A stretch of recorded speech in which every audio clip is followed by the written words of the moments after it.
Gordon's reloading tool, right now on Pirate Firearms and Reloading.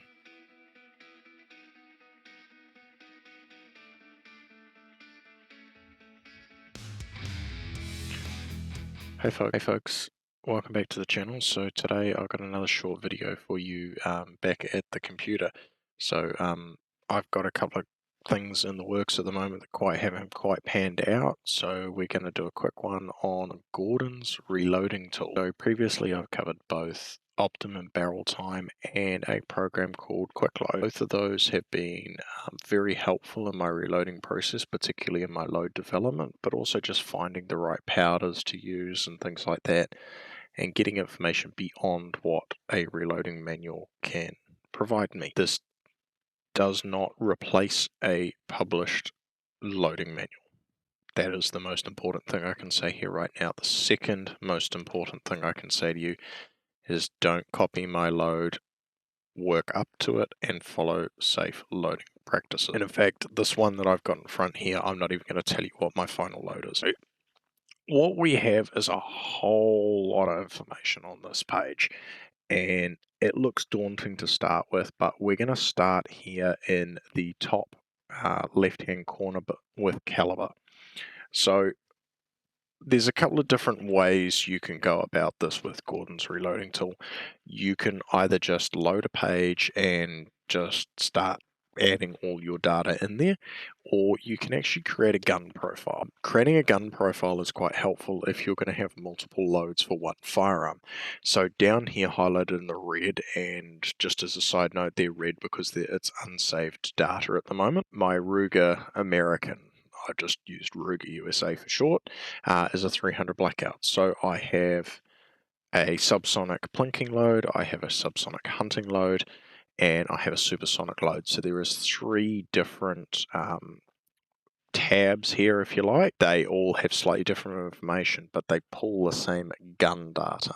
And gun data doesn't populate everything in this category, but it populates a fair amount of it. So we'll just go through it. So with the little search button here, if you click on that, what you get is this little window here, and you can basically search just about every caliber ever made. This also does have the facility if you are making your own Wildcat, so you can actually add that in here as well. So, there's 1270 shot shell, right? So 12 gauge 70 millimeter, which is 2 3/4, 10 gauge right through from your 9mm calibers all the way through, say, let's take 8.6 blackout for example, right? It's a brand new caliber, well, pretty much brand new. It's not in here, so you can actually go and create that. But we're going to use 308 Win because it's just easy for a start. So you can actually type up in here as well. So we just go 308. Here's all your 308 calibers, and you just double click on 308 Win. That would populate the data. From that, it's going to automatically populate your max allowable pressure, and now you have to start entering data. Like a ballistic calculator, this is internal ballistics. Normally your ballistic calculator is obviously external ballistics. If you put rubbish information in, you will get rubbish information out. And I cannot stress that enough. So your case length, obviously the length you trim it to, you could focus on putting an average in here as well. It really depends, but it will ultimately affect a number later on in terms of your seating depth. Volume, so grains of H2O. Now, the other thing too is if you don't understand anything that's on this list, if you hover your cursor over case volume, it will actually explain it up here where the little man is, and a blue attention mark up in this bar. So if you pay attention to this little bar here, while I put my cursor over case volume, there you go. The case volume is the inner volume of a fired empty case without projectile brimful. So there's videos on there, I'm not going to go into depth, but basically you fill your case full of water and you weigh the difference between the empty fired case and the water-filled fired case, and that gives you your grains of H2O or grains of water, right? That becomes very, very critical for this information. I think somewhere in the Gordon Reloading Tool manual. It actually states that can change your data by a couple of percent, so it's quite important. And remember, not all brass is equal. Your cartridge length, obviously this should stay the same as long as you've got good seating dies, right? Length is also critical. It's better that you measure the barrel physically with a ramrod, so that's bolt face to the crown with the bolt closed. Obviously, put a ramrod down there, mark it with a tape or a bit of pencil, measure it. Away you go. Now, the optional parameters don't come in a lot. I would suggest you definitely do twist rate. But the other one that I do like to do, and you do have to, once again, make sure you're accurate, is bullet jump. And so that's the distance the bullet can travel based on the pressure of the primer itself. So this sometimes is what it takes to tweak and get your real world chronograph velocities to match up with what it suggests here on Gordon's reloading tool. So from here, that will also populate the drawing down here. This drawing might really interest you. You can always actually just close that tab too. I quite like it there just to remind me what I'm working on. You can also get a diagram of the chamber with minimums and maximums, etc. Moving over here to the projectile once again, so we're going to click on the little magnifying glass, and we're going to look up a bullet, right? So for this particular load, I use the Hornady 178 grain ELDM, and it actually even has the part numbers on here. Once again, as new projectiles come out, you can actually add user data in here as well. If I go over to user data, I've added some Frontier bullets as well. So you can actually add data if you need to. So I'm just going to exit out of here so I don't overwrite any of my data again. Most of this information you do not need to put in. It should automatically populate unless you're dealing with a relatively new bullet. A lot of the time too, you'll find that the G1 BC will populate, but not the G7. Now, when I talk BC, I always pull the Applied Ballistics BC number rather than the box BC number. Those two don't always necessarily align, but I've found when it comes to ballistic calculations, Applied Ballistic have the most accurate BC that I can find. And then coming down to here, once again, same thing, you search for the type of powder you want. So this one's Reloader 15, so I can either type in the search bar up here, like we've shown in the other ones, or I can pick a powder. Now, the calibration here is basically how much information has been fed back to Gordon's reloading tool as to the accuracy of the burn rates, all those things, right? You'll notice, like, say, this new Reloader TS 15.5, which is a relatively new powder. We're only seeing it in New Zealand probably in the last 5 years, maybe 4 years. I'm struggling to remember, but the accuracy of this data is fairly low, and you can tell that. Whereas Reloader 15, which is one of my favorite powders, the bar's almost all the way to the end. We can do the same thing. We can pull, let's pick Hodgdon because it's another big name brand, right? So some of these are not particularly high confidence as well. A powder I use a lot, Little Gun, has a very low confidence. So you can actually help fix some of this stuff too. You'll also notice here, there seems to be two different lots of Varga, and that can even be just batch differences. So you might find that you get different results based on which one of those you select. So just be a little careful and have a play around, but you really need to confirm this in real world data. Now, the other thing that it's good to play with down here is your powder temperature. So powder temperature does obviously have an influence, some powders more than others. It's good to pick a temperature that's kind of average for your climate or where you'll be using this rifle. So 21 degrees Celsius for me where I am is probably a little high. So sometimes I like to change that out for like 16 degrees is probably a good average between summer and winter here. And that can affect things like my pressure and my velocity over here. We'll get to that in a second. Your powder mass or powder charge in grains. So you can select a maximum. You can put the reloading manual maximum in there if you like. and then you have the option here of doing a ladder test. So if we go just to 1 or disabled, it will only give us that 43.8 grains, and we'll get our graph over here for that.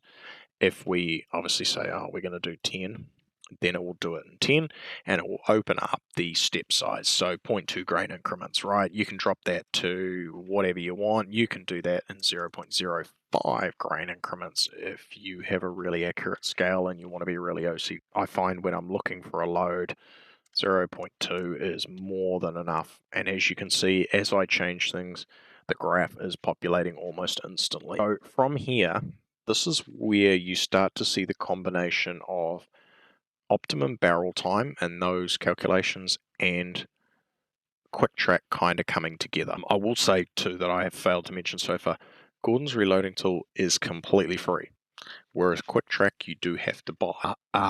There is a notice on the website that there will be no further development to Gordon's reloading tool. I'm not 100% sure if that includes user data fed back into the system, so you can actually send your data back, and that is how they update things like those powder charge, burn rates and things like that. But you can also tweak stuff based on what you're seeing in the real world too on your own software. So you can be in your own little bubble in the world, or you can be part of the community if you really like. So from here, the 43.8 grains, we can come over here, we can see our maximum pressure, and we're getting little warning marks here on these highest of the 3 charges. So it's saying we're getting very close to our maximum pressure, and to be very, very careful with these. The percentage down here below is actually the fill ratio of the case, or load ratio, whatever you want to call it. So that's how much of the volume of the case is filled with powder. And that is also offset by your setting depth as well. So it's calculating both at the same time. And it's also over here too. Propellant burnt is quite interesting too. If you have short barrels, that number's going to go down, etc. But you'll also see in here, we've actually got optimum barrel time already in here. And so from this tool, up here in this button at the top, with the tiny little letters OBT in it, you can actually calculate and work out your charge of optimum barrel time built all in here. So these numbers are going to self-populate from all your data. So we are just going to go here. I'll talk about the measured velocity in a second, because this might change your result. G1, muzzle velocity compensated. So we're going to go calculate. And it's going to come up here, and it's going to still give us our warning that we're getting close to pressure. And we click down here, compute node charge adjustment, right? And so we are targeting node 5, and it's suggesting 43.23 grains will give us an optimum barrel time.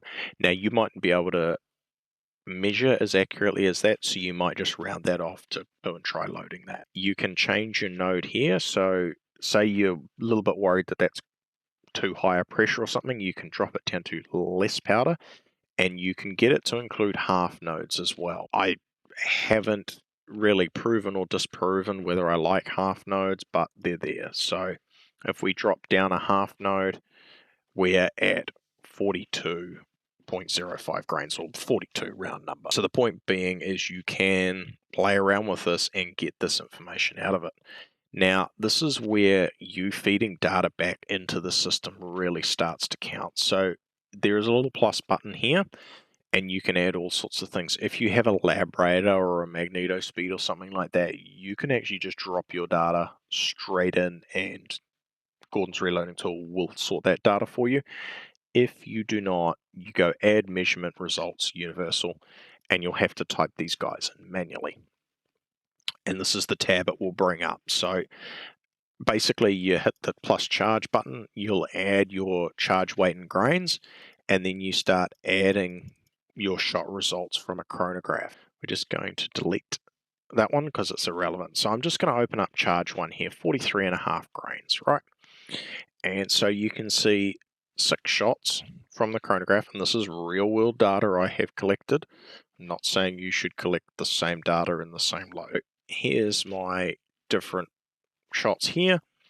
we have a standard deviation, extreme spread, min, max. Obviously, I can't calculate pressure. I don't have fancy equipment, but you could potentially enter that too. Where this becomes important, that 43.5, if I come back and we change this to 43.5, like that, now when I go back into the Optimum barrel time calculator, you'll see that the velocity selected is for 43.5 grains, and that average that I obtained through my real-world data will be populated there. So this, in theory, is now going to give me a more accurate result in terms of the load. And now it's saying 43.09 or 43.1.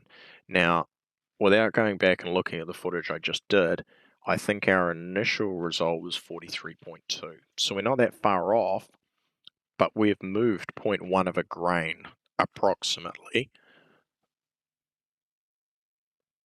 just by using real world data to affect that. We can also see all of our little other characteristics here: muzzle velocity, pressure, bullet lead time, which is what